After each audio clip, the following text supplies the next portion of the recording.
हम देखते हैं कि कई बार जैसे प्लेन क्रैश हो जाता है, एक्सीडेंट हो जाता है, छोटे बच्चे मर जाते हैं जिनकी उम्र भी अभी 8 या 9 साल होती है, वो इतनी छोटी उम्र में चले जाते हैं। तो उन बच्चों ने तो अभी अपना जीवन भी नहीं शुरू किया हुआ होता, कुछ देखा भी नहीं होता, उनके साथ ऐसा हो जाता है।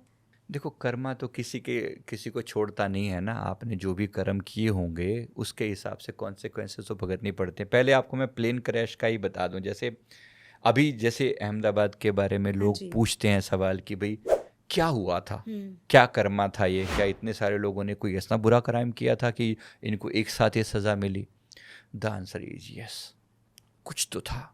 बिना कारण के तो नहीं होता। इतने सारे 275 लोग एक साथ जाना कोई मजाक नहीं है, बात बहुत सीरियस है। बहुत संवेदना से कह रहा हूँ, बहुत भाव है मुझे उनके प्रति, बहुत श्रद्धांजलि व्यक्त करते हुए कि बस परमात्मा उनकी आत्मा को शांति दे। लेकिन कुछ तो कर्म रहा होगा। अब मेरा जो पिछला रिव्यू है, जो मैंने इनके बारे में देखा है कि क्या होता है, सामूहिक कर्मा बोलते हैं इसको हम, कलेक्टिव कर्मा। हुँ। कलेक्टिव कर्मा क्या होता है? जब बहुत से लोग मिलके कोई एक अपराध करते हैं, मिलके किसी एक व्यक्ति के प्रति बुरा अपराध करते हैं।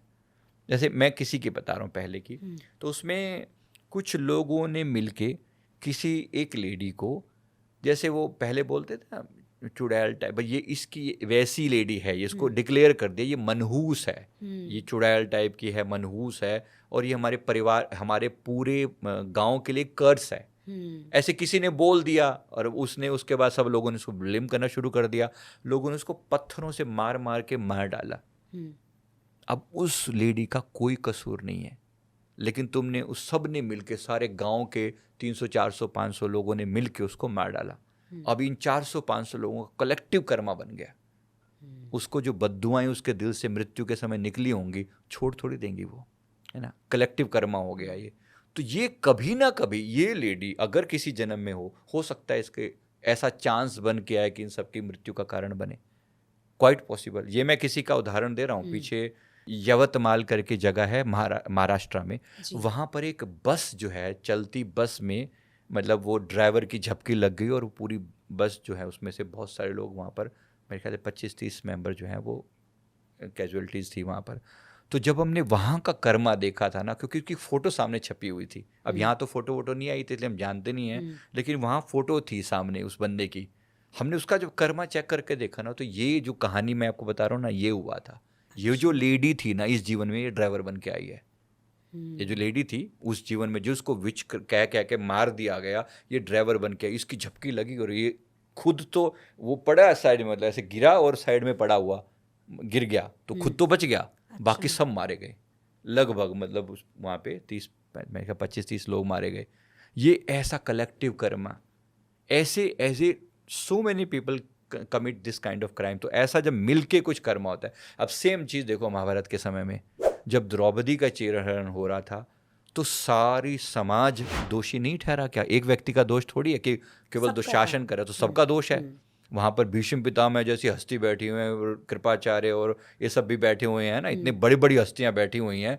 इनकी भुजाओं में बल नहीं है क्या? विरोध नहीं कर सकते? हुँ। चाहे तुम किसी भी चीज़ से बंधे हो, बिल्कुल। लेकिन जब तुम कोई क्राइम कमिट कर रहे हो, इसमें सब दोषी हैं। हुँ। इसमें अर्जुन दोषी है, इसमें कर्ण दोषी है, इसमें भीम दोषी है, इसमें नकुल सहदेव और युधिष्ठिर सब दोषी हैं। हुँ। जब इतने बड़े बड़े लोगों के सामने एक स्त्री के प्रति इतना बुरा व्यवहार किया जा सकता है, क्या कलेक्टिव कर्मा नहीं बनता?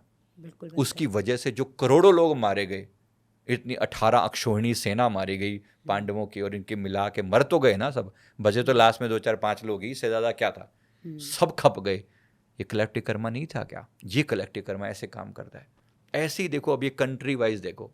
अब जैसे अमेरिका है, हुँ। जगह जगह पर जहाँ पे भी कोई झगड़ा होगा ना, अमेरिका बीच में जाकर अपनी टंगड़ी अड़ा के, हुँ। इसको भी हथियार दे, उसको भी हथियार दे, ये लड़े और मेरे हथियार बिके। हुँ। यही तो इसका कर्म है क्या? हाँ। एक छोटा कर्म है?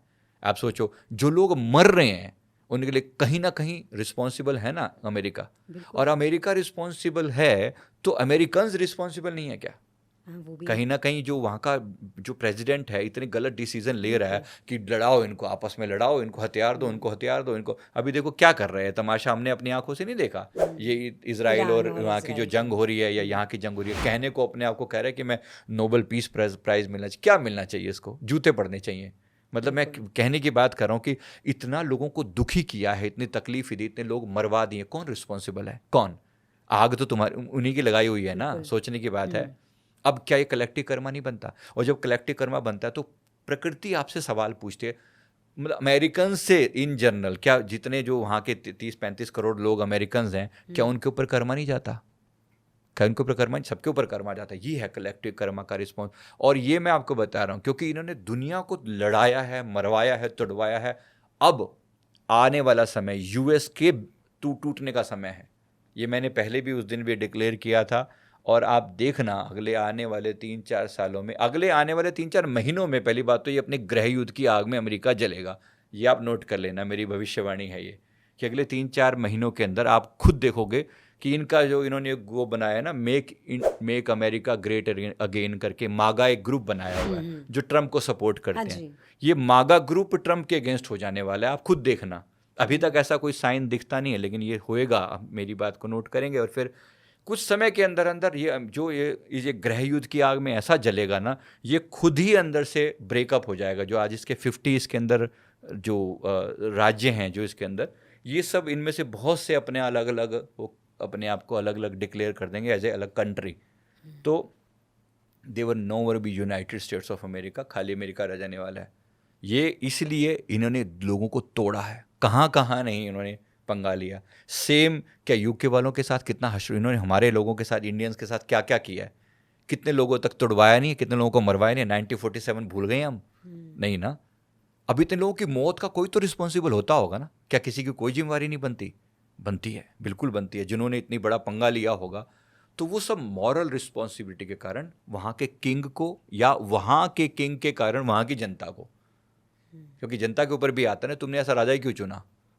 हाँ। राजा का दोष, राजा का अच्छा करे तो पूरी जनता की वाहवाही भी तो होती है ना, हमारा कंट्री ग्रो कर रहा है। और राजा बुरा करे तो पूरे कंट्री के ऊपर दोष भी तो लगता है ना। तो इस प्रकार से ये कहने को, ये पूरे कंट्री के कर्मा है, कलेक्टिव कर्मा, इनको भी भुगतने पड़ेंगे।